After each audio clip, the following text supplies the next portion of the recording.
à tous, ce soir on va se parler du Galaxy S5, donc le dernier né de la gamme Galaxy S de chez Samsung, donc qui arbore en fait un design assez chic avec un effet de matière au dos, donc on voit bien ces petits pictos, ces effets de matière qui sont vraiment incrustés dans la coque. Ici je vous présente la version noire, le produit sortira également en blanc, un blanc un petit peu nacré et irisé qui est très joli, on le verra un petit peu plus tard. Les contours métal avec toujours cet effet premium et pour vraiment une finition parfaite.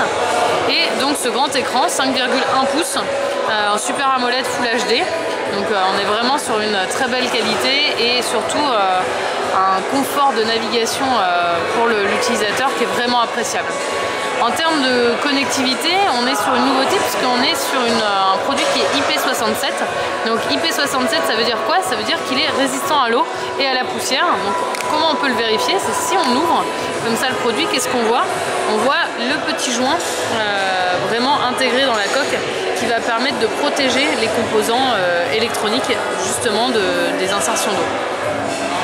Toujours en complément de cette IP67, on a ici au niveau du connecteur, donc on est sur de l'USB 3.0, on a pareil un petit cache, je ne sais pas si on voit bien, mais avec un joint en fait qui va permettre de protéger le connecteur USB 3 et qui va vraiment permettre au mobile d'être IP67.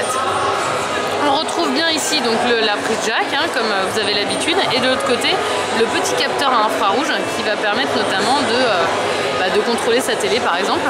On retrouve également la touche physique sur le côté pour le bouton on et sur l'autre côté pour la partie volume, puisque plus ou moins fort. Si on allume le téléphone, donc on rentre un petit peu dans l'interface, on va retrouver donc un produit 4G en catégorie 4 qui intègre donc les dernières normes Wi-Fi, parce qu'on est sur du Wi-Fi AC, mais surtout sur du Wi-Fi MIMO, donc à double bande passante, qui va permettre à l'utilisateur de bénéficier vraiment de la pleine puissance du Wi-Fi avec son téléphone. On est sur une version Android KitKat, donc 4.4, avec donc cette nouvelle interface et donc la possibilité d'accéder en fait aux différentes connectivités ici de manière assez facile. Moi je vais m'attarder sur une nouvelle fonctionnalité qui est l'amplificateur de téléchargement. Donc en fait quand on l'active, je viens de cliquer dessus, on retrouve quoi ici? Un double petit icône. Donc on voit bien la 4G et le Wi-Fi. Donc ça va permettre en fait à l'utilisateur d'utiliser simultanément sa 4G et son Wi-Fi pour pouvoir justement télécharger beaucoup plus rapidement quand il est à la maison et pouvoir bénéficier des deux débits. Alors important à noter, ça s'active, c'est une fonctionnalité qui s'active, donc qui permet à l'utilisateur de contrôler quand même son débit de data, notamment pour son forfait. Je continue dans les différentes fonctionnalités. Dans les innovations, on a le mode ultra économie d'énergie, donc qui se situe juste à côté, une petite icône. Je vais l'activer et en fait ça va me permettre de décupler l'autonomie de mon téléphone. Donc par exemple là, s'il me reste 33%, quand je vais activer le mode ultra économie d'énergie, je vais passer à un peu plus de 4 jours d'autonomie.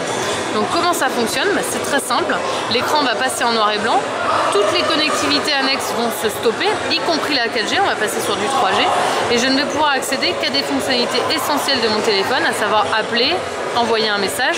Donc moi j'ai rajouté internet, l'utilisateur peut rajouter jusqu'à 4 applications supplémentaires et personnaliser en fait la partie accès d'applications essentielles. Et donc bien sûr la durée d'écran de veille est très limitée, donc l'écran va s'éteindre quasiment tout de suite pour justement économiser au maximum la consommation d'énergie et permettre à l'utilisateur d'utiliser encore plus longtemps son téléphone. Pour le désactiver c'est assez simple, j'ai un petit bouton qui me permet de repasser en mode normal et donc là il va me réactiver l'ensemble de mes connexions, que ce soit mes synchronisations de mail, que ce soit ma 4G, mes accessoires connectés, tout va se refaire instantanément.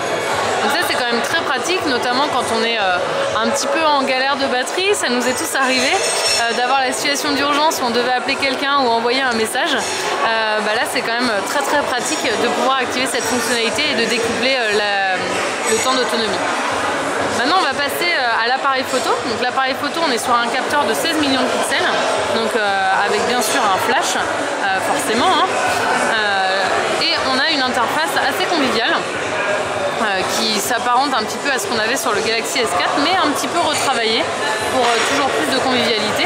Donc on retrouve ici l'ensemble des modes que vous connaissez déjà, le dual caméra, le mode panorama, a un mode pour faire une visite virtuelle si vous voulez vendre votre appartement.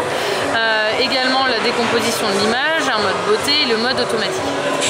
Donc la particularité en fait de cet appareil photo, c'est surtout qu'on a un autofocus ultra rapide puisque la mise au point se fait en 0,3 secondes. Donc du coup on est vraiment sur quelque chose de très rapide. Donc c'est quand même assez sympathique. Et surtout, lié à l'autofocus, on va avoir une nouvelle fonctionnalité qui s'appelle la mise au point sélective. Donc il va me falloir quelque chose en premier plan. Donc, par exemple, je vais prendre, admettons, hop, un accessoire connecté. On va essayer de pas trop bouger. Ah, parfait.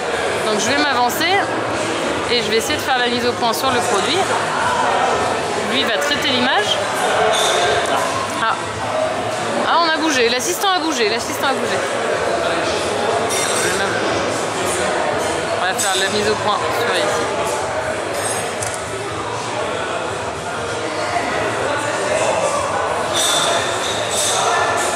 Donc ensuite je vais pouvoir aller chercher mon image dans ma galerie. Et là, avec le petit icône qui se trouve en haut à gauche, je clique dessus. Et je vais pouvoir faire la mise au point soit sur le premier plan, soit sur l'arrière-plan. Donc on va voir que le premier plan va passer en flou, soit sur les deux pour avoir une image complètement nette. Donc on va pouvoir vraiment jouer sur la gestion des flous, donc vraiment permettre à l'utilisateur de véritablement faire des photos comme il le veut, avec des petits effets et de les personnaliser comme il l'entend. Autre fonctionnalité de l'appareil photo, c'est un mode HDR qui a été intégré, donc là ça va être un petit peu compliqué de vous le montrer. Néanmoins, ça permet pour des photos qui sont surtout surexposées ou sous-exposées d'appliquer en fait une sublimation de l'image et avoir un traitement de l'image assez réussi. On retrouve dans les paramètres les fonctionnalités, je dirais que vous connaissez déjà, mais que moi j'adore, qui sont donc ces filtres qui sont gérés en temps réel. Donc ça c'est surtout grâce au processeur qui permet de gérer vraiment l'image en temps réel. Donc pour rappel, en fait, le processeur qui est intégré dans le mobile, c'est un processeur cadencé à 2,5 GHz. Donc on est vraiment sur un bon pros qui fait vraiment bien marcher la machine. Voilà pour ce qui était l'appareil photo. Maintenant on va passer sur une autre partie qui est la partie bien-être et sport, puisqu'en fait l'application SLS a été revue et retravaillée avec une interface très conviviale.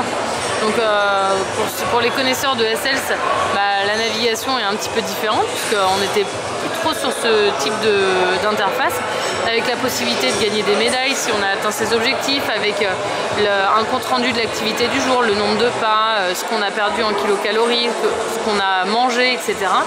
Mais également on retrouve surtout la fréquence cardiaque, puisque en fait le produit intègre donc pour la première fois un mini capteur, là ici on le voit à côté du flash, qui est en fait un cardio-fréquence net et qui permet à l'utilisateur de mesurer sa pression cardiaque finalement et de compléter en fait les éléments qu'il va avoir autour de ses entraînements. Donc si moi je vous fais la démonstration, je vais poser mon doigt donc juste derrière, je vais retourner le mobile, lui est en train de mesurer mon pouls et me dit qu'on est à 97 pulsations minutes.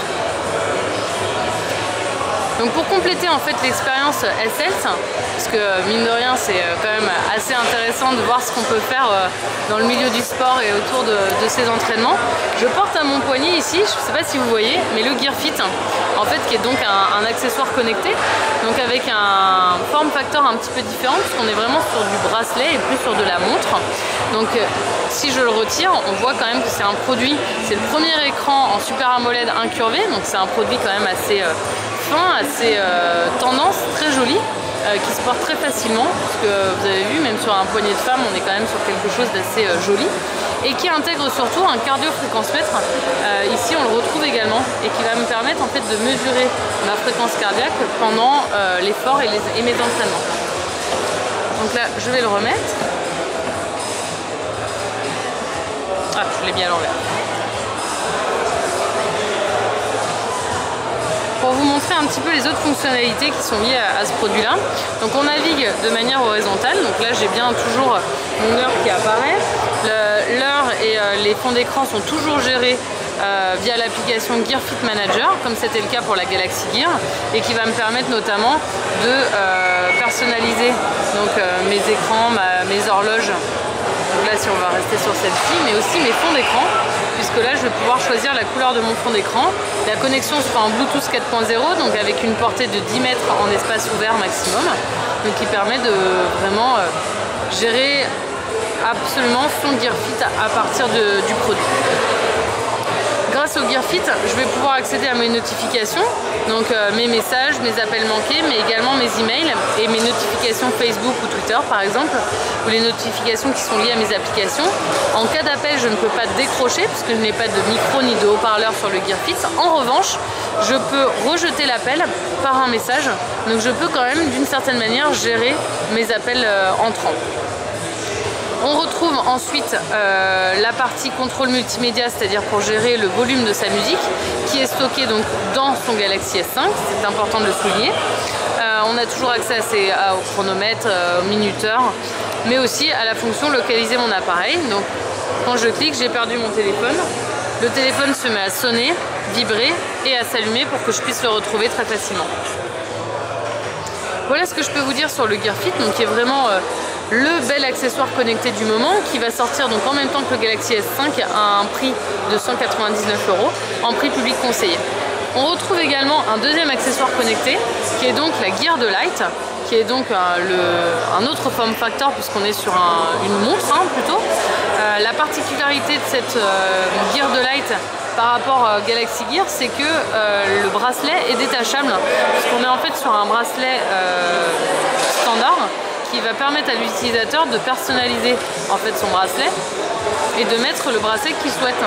Donc si quelqu'un est très attaché à un bracelet de montre par exemple, il va pouvoir venir le plugger directement sur sa Gear de Light. Donc ça fait partie des nouveautés au-delà du design du produit. Voilà, alors je les mets le remis, on va le refaire. Hop là.